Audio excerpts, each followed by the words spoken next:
Everyone welcome to education with fun. तो आज हम फिर से क्वाड्रेटिक इक्वेशन के एक नए लेक्चर में फिर से न्यूटन्स फार्मूला का ये क्वेश्चन है जो कि आपका पीवाईक्यू है जेईई मेंस का।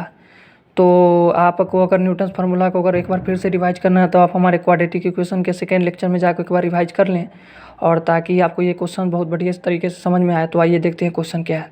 क्वेश्चन हमको दिया है alpha beta with the roots of the quadratic equation. मतलब वही बात है कि x square minus x minus 4 equal to 0 है जिसका अल्फा बीटा रूट्स है। तो आपको मैंने बताया था कि न्यूटन्स फार्मूला कब लगाते हैं, जब पी एन का वैल्यू अल्फा के पावर एन माइनस बीटा के पावर एन हो, चाहे प्लस हो चाहे माइनस हो, फिर भी एक्सेप्ट कर लेता है। अगर ऐसे ही एक्सेप्ट करेगा तो यानी कि आपके पास आप क्या बचेगा, चाहे पी एन हो चाहे ए एन हो चाहे एस एन हो, मतलब वेरिएबल चेंज होता जाएगा।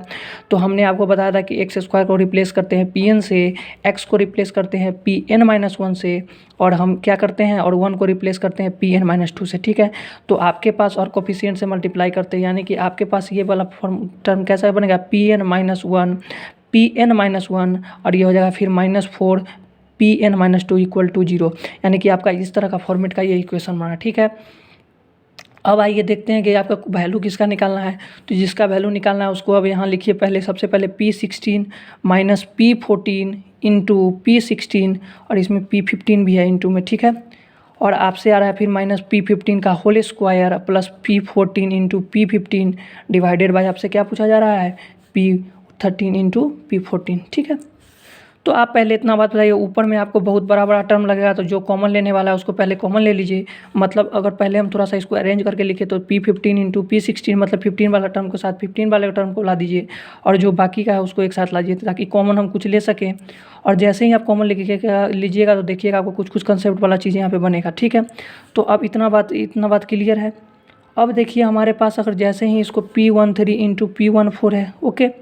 अब देखिए यहाँ से P15 जैसे ही कॉमन लेंगे इसमें से तो आपके पास क्या बचेगा, आपके पास बचेगा P16 माइनस P15। ठीक है, और इसमें से जैसे ही P14 कॉमन लेंगे तो आपके पास क्या बचेगा, आपके पास बचेगा P16 माइनस P15। मतलब आपके पास ये आ गया, ये देखिए कुछ फॉर्म का बन गया जो कि फैक्टराइजेशन फॉर्म का है और ये दोनों कॉमन है।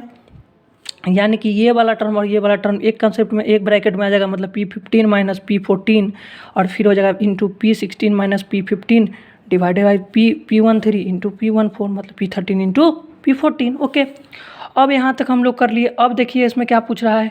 अब आपको हम बताए थे कि देखिए मैक्सिमम वैल्यू पुट कीजिए, तो इसमें आपको 2 बार वैल्यू पुट करना पड़ेगा। क्यों, क्योंकि देखिए इसमें 15 ज़्यादा है, इसमें 16 ज़्यादा है। तो मतलब यहाँ से अब हमको क्या करना पड़ेगा, यहाँ से हमको पुट एक बार करना पड़ेगा। पी के जगह कितना, पी के जगह नहीं एन के जगह कितना पुट करना पड़ेगा, 15 पुट करना पड़ेगा। यानी कि यहाँ से करिएगा तो P15 minus P14 minus 4P13 equal to 0। यानी कि यहाँ से करिएगा तो P15 माइनस P14 का वैल्यू कितना आ जाएगा, 4P13 आ जाएगा। ठीक है, सिमिलरली इसमें पुट कितना कीजिएगा, n का वैल्यू 16 कीजिएगा। मतलब यहाँ से आपका जैसे वैल्यू पुट कीजिएगा तो P16 minus P15 minus 4P14 equal to आपके पास आ जाएगा 0।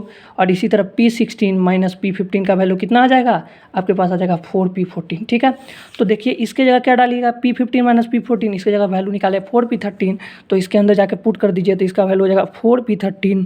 और ये कितना है, P16 माइनस P15 है, इसका जगह कितना आया था, आपके पास आया था 4P14 और नीचे कितना है P13 इंटू P14। यानी कि ये आपका P13 से कटेगा, P14 से कटेगा, यानी कि आपके पास आ जाएगा 4 into 4 that is equal to 16।